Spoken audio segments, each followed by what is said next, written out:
And welcome back to the channel, everybody. Here, Lucas from Mars. As we get started and we get continued on this playoff picture here in this MLB 20 Custom League, as we already showed you Game 1 with both of the series in the last episode here between the Trojans and the Crusaders and the Winning Wings and the Reapers. Great games there and great in those Game 1s. Really fun games to commentate over. Today is going to be a bit more of a simple episode. As you can tell, it's going to be a pretty short episode, one of the shortest episodes that we've ever had on the channel.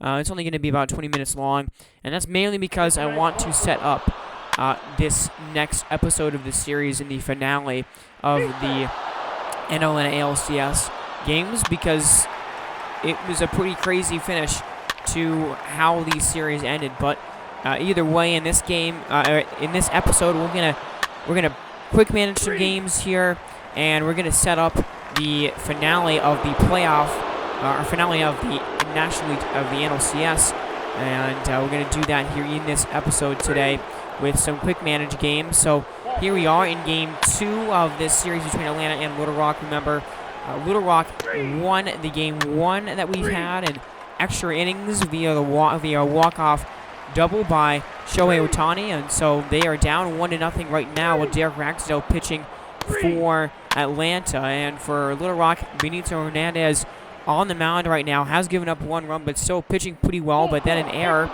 there has now set up the bases loaded. But a nice fielder's choice and a strikeout gets him out of the jam right there. And then a triple here by Royce Lewis, and Little Rock will get on the scoreboard there with a sacrifice fly. So Benito Hernandez has pitched 5 really good innings. Derek Ragsdale has given up a 2-run home run. Yordan Alvarez gets a monster home run right there, and a big-time shot. I believe that's the 2nd or 3rd home run of the postseason. And what a monster swing that was. And then Tony Cavaco gets a big double there into the gap. And that'll score runs. So Atlanta down by 1 here. Then another home run. Luis Campusano gets one out of the park with a solo home run. And Little Rock has a 2-run lead now as the Trojans go to their bench here. They bring out Luis Hamill, who does not do anything. And now we're in the top of the 7th.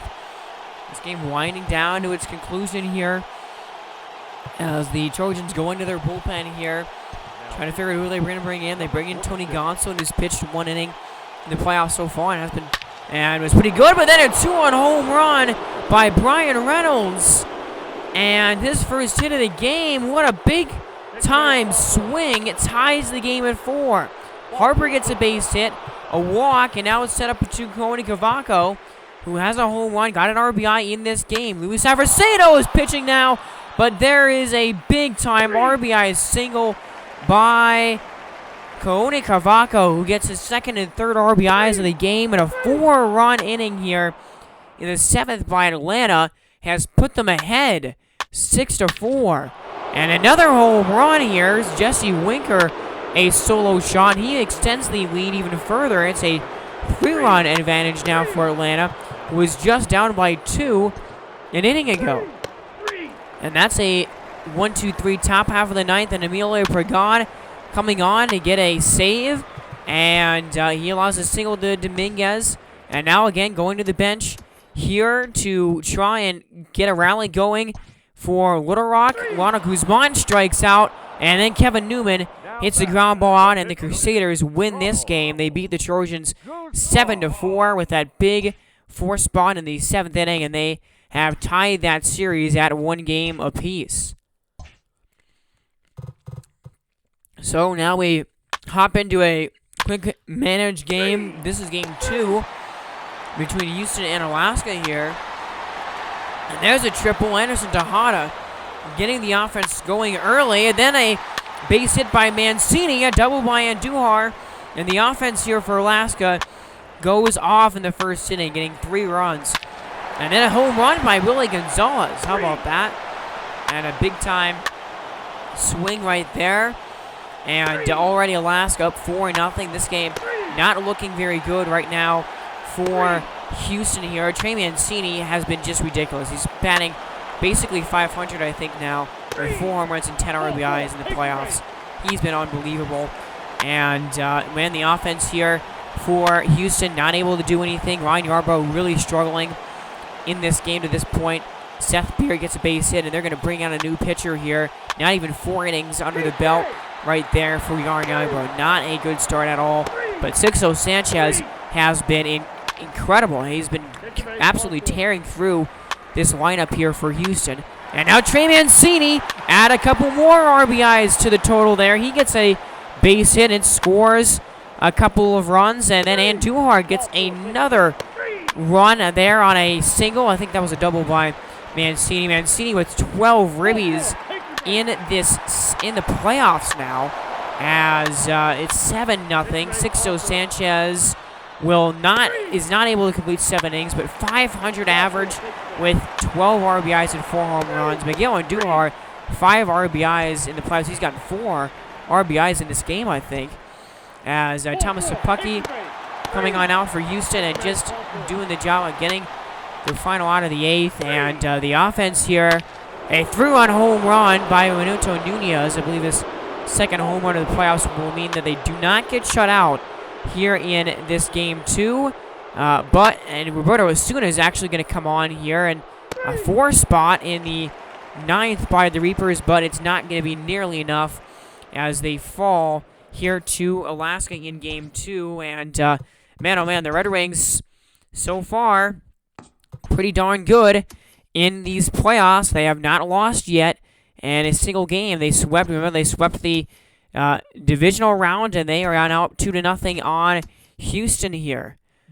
So here we go with Game 3 of this series between Atlanta and Little Rock. A huge Game 3 here with these two teams tied at a game apiece in this series. So definitely a big game here for both of these teams, and it's at home. They're now at Atlanta for this Game 3 after 2 games in Little Rock, and so a huge win in Game 2 by the Crusaders to kind of get home field advantage back a little bit and now put themselves in a position to play at home and get some home victories in Atlanta. So we have Ethan Navarro pitching against Dylan Cease here in this game. That's a pitching matchup we got for you. Dylan Cease starts the game off trying to get out through the first inning, and he will, as there's a double play. And these games have been more low scoring for sure, but Luis Campusano launches his 3rd home run of the playoffs there. And man, he's been very good in the playoffs for sure. Miguel Geraldo responds though in the bottom of the 2nd for Atlanta with a bomb of his own. As Ethan Navarro looking to recover from that home run. And 2 men on here, 2 outs, and that's a ground ball out, so nothing doing there. Now 2 men on for Luis Campusano, 3 home runs, 7 ribbies, but he does not do anything there in that situation. So you go to the top of the 4th, runner thrown out at 3rd base right there for the 2nd out of the 4th inning. And here's Shea Langoliers and a ground down. Shea Langoliers not doing much in the playoffs right now. Doesn't have a home run or an RBI. As a 1-2-3 top of the 5th. And another really good low-scoring baseball game here, 2-1. As they will go to their bench here in a questionable decision as it's only the 5th inning. But only 5 innings for Dylan Cease. A pretty good start, all things considered. Jesse Winker gets a big-time double there, and another RBI added on by Bogarts. His 5th of the playoffs, I believe. But man, oh man, Jesse Winker has been lighting it up in these playoffs. He's batting near 400, maybe over 400 now. He has been ridiculously good in the postseason. And Josh Bell will get a RBI there, a base hit. That's his 4th RBI of the playoffs. And now Jason Dominguez with 2nd and 3rd here and 1 away. And they're going to work around him to walk him. Coney Keller pitching right now. Can he get through the inning? A sac fly from Campusano, his 8th RBI. And Luis Hamill does not end up giving the lead back to Little Rock, but a tie game here and another close one we got here in this game. This series has been excellent so far. 4-4 in the bottom of the 6th, and Tony Gonsolin does get through the 6th inning unscathed after the Game 2 struggles that he had. Kevin Newman with 3 home runs, 5 RBIs, as Jose Leclerc comes on out for Little Rock, and a man on and a base hit by Ohtani sets up Josh Bell, who does have an RBI in this game and is not able to convert there. Jesse Winker batting .483, by the way, and a 1-2-3 bottom of the 7th. So now we're late in this game. We go bottom of the 8th. Tony Gonsolin still pitching. They're gonna let him try and get another inning in here. We go Geraldo walks, and now it's Coney Cavaco. 1 home run, 4 RBIs. Now Shane Langoliers lines out, and good job by Tony Gonsolin here. 3 innings, I think, and no runs. This game remains tied at 4. Top of the 9th, Connor Scott, walks to set up Kevin Newman. So there's the go-ahead run on base now, and going to the bullpen here, it appears, is going to be Atlanta. And let's see who they go to here in this situation. As still looking, and they're going to go to Matt Cronin, who hasn't pitched yet in these playoffs at all. A walk to Kevin Newman, sets up Billy Adames, and a double play. Runner on third. One on first and third for Ohtani, who strikes out. And a great job there out of the bullpen by Matt Cronin to get out of that 9th inning and get out of that jam. They escape with the lead still intact. Peter Carver comes on out of the bullpen, and he gets a 1-2-3, bottom of the 9th. So for the second time in this series, we are going into extra innings here in this Game 3. So Daniel Davis will come on out. Josh Bell is up. Now it's Jason Dominguez. Here's Luis Campusano. And a 3-run home run. Oh my, Luis Campusano. His 4th homer of the playoffs. And he's got 4 RBIs now in this game, at least, because he had a sacrifice fly earlier. He has been ridiculously good in this series. And the Trojans hold on to win 7-4. Campusano with 6 RBIs in Game 3. Unbelievable. He has been so good in the playoffs right now. He has 11 RBIs total for Little Rock. He's been their best hitter. And just ridiculous. I mean, a guy that, for a while just kind of struggled to perform in the major league competition, but my goodness, has he been showing up and showing out in these plays, especially in this series. I mean, he had a great Game 2, and now he had an incredible Game 3 there. So now we go to Game 4 here between these two teams, and the Crusaders really need this one as they go into this game now trailing in this series 2-1. The Trojans, you go up 3-1 here, you have set yourself up for a really, really nice opportunity to close the series out. As after this game, there will be one more game in Atlanta, and then it'll be back to Little Rock for a potential Game 6 and Game 7 if those games are necessary. But here's Little Rock against Cole Stewart, who did pitch a shutout in his first game of the playoffs, but not a great pitcher here for Atlanta overall and over the season. Jason Dominguez gets a double there, 11 RBIs for Campusano. Just ridiculous. But that's a strikeout, and now bases are loaded here for Willie Adames, who has been very good in the postseason, and he gets a bases-clearing triple. He's now up to 7 RBIs of this postseason, and that is a monster. 3 runs in the top of the 2nd. And Shane Langoliers gets a base hit, his first RBI of the playoffs, really the first time that he's done much of anything. Now Jesse Winker cannot come through there with the bases loaded. Now a 3-1 game. Jason Dominguez does not do anything there. A scoreless top of the 3rd, a 1-2-3 bottom half. And that's a strikeout, another 1-2-3 inning here. Now, Devin Garcia has been pitching pretty well. Struggled in the first game of the playoffs, but so far here, he's given up 5 hits, which is a bit more than you would like. But now deciding if he wants to keep Cole Stewart in the game, and I think, you're in the bottom. You're still only in the 4th inning. Too early to bring Cole Stewart out, I believe, and they will. Are they going to pinch hit for him here? As it looks like they're going to their bench, and they will actually. Rowdy Tellez comes on out of the bench, so only 4 innings for the pitcher there, And, you know, not great 4 innings, but in this game, I guess they want to lean on their bullpen. And their bullpen has been pretty good for Atlanta. So they're leaning on their bullpen in this game, as that's a triple from Willis Lewis. Now Campusano, a dangerous hitter, does not do anything there. Devi Garcia continues to be in this ball game here, but then they go to pinch. Then they go to the bullpen there. They should have had a pinch hitter in the bottom of the or in that last inning. But either way, we're in the top of the 7th, and again, the bullpen here for Atlanta is keeping Little Rock in, or keeping the Crusaders in this game. Luan Lopez out of the bullpen, and I mean a double play right there for Langoliers. Can he get through the 7th? And he does.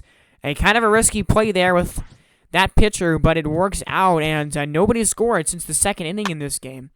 Now Benjamin Joyce does not give up anything here in the top of the 8th, and now we're going to go to Luke Jackson here out of the bullpen, and a couple of strikeouts and a flyout. A 1-2-3, bottom of the 8th inning. And let's see if they can add any more insurance. They certainly would like to do that, as Kevin Newman grounds out. Emily Adamas now, he's got the big 3-run double in this game. Now it's Jordan Alvarez with men on the corners. He's got 2 home runs and 7 ribbies, batting near 300 in this series, and they're going to bring in Joe Jimenez, and he gets a strikeout there in that top of the 9th, so no runs for Little Rock. They still hold a 3-1 lead, and now it's Matt Strom, who is struggling here to begin this 9th inning, as a couple of singles now bring up Miguel Geraldo, and let's see what they go for here, as Geraldo, I mean, you can play this a couple different ways.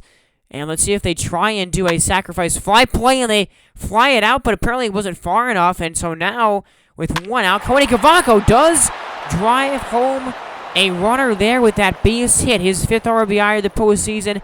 Now it's up to Langoliers, who strikes out. And man, oh man, what a big strikeout, because now Atlanta has to rely on a bench player here to continue this game and to tie it here with a man on second base. So let's see what they go for here. They go with Jake Fraley, and it's a runner thrown out of the plate. I don't know if you caught that, but they did throw out a runner trying to go home. So Atlanta, man, I mean, the pinch hitter came through, and Atlanta trying to tie the game, and they just cannot get it done. And so Little Rock, taking absolute command of this series now, has taken a 3-1 lead over Atlanta. 2 wins on the road. And now, I mean, up 3-1, you obviously would like to close out the series in the next game, but you have 2 games at home, even if you lose, and you're in complete control in that series. If you are the Trojans right now, and speaking of being in complete control, it seems like this team has been in complete control throughout the entirety of the playoffs. They haven't lost yet, and Alaska looking for a Game 3 win here. Trey Mancini gets another RBI. He's got 13 now in the playoffs, and sacrifice fly there. So Jack Flaherty, and of course Whitley, the pitcher's on the mound, and well, so far 1-0 here. Houston at home here for this Game 3, as Andrew Vaughn does not come through there. Now it's Mancini grounds on in a double play and a home run from Andujar, who continues an incredible series here in this NLCS. There's a run. Raimondo Nunez gets an RBI, as it's now 2-1 here. But there's an RBI triple from Willie Gonzalez, and there's a sac fly from Riley Bell, his 5th RBI. And it's now 4-1. So Alaska, Houston gets a run back, but Alaska responds with a 2 spot there in the top of the 5th. Forrest Whitley has been pitching very, very well. And, I mean, that's the thing about this team, is their pitching staff is really, really well-rounded and pretty loaded. As nothing there in that 6th inning. That was huge with the bases loaded. You got to score there. And now going to the bullpen here, which has been excellent for Alaska all postseason long, as they look to bring in a pitcher here in a 3-run game, as they're looking to get a guy that can set up their setup man and their closing pitcher here. Forrest Whitley, 6 really good, strong innings, only 1 run on 7 hits, and they bring in A.J. Minter. Pretty good in this postseason so far, but he gives up a couple base hits here. Fly out now. Chris Bryant gets an RBI single. Bryant's been very, very good for Houston. He's batting near 400. And that will make it a closer game here in the bottom of the 8th. But now we got to face Alex Reyes and Roberto Ozuna. Michael Conforto cannot do anything, and that's a monster hold there in the bottom of the 8th as Gonzalez there coming out of the pen for Houston. And now it's Roberto Ozuna, who hasn't given up a run in the playoffs, and it's not going to start now as he gets a 1-2-3 bottom of the 9th.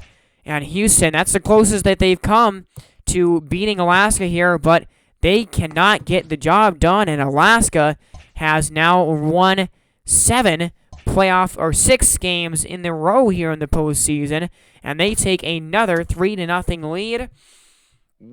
But, I mean, Houston, they got a chance. They're not completely dead yet, but you don't really ever see, 3-0 comebacks happen very much. But that is going to be it. That's going to be this episode, guys. A very short episode here for you, but just want to set up this next episode. So, in the next episode, Atlanta down 3-1, and Houston down 3-0. Can either one of those teams come back in the finale of the championship series?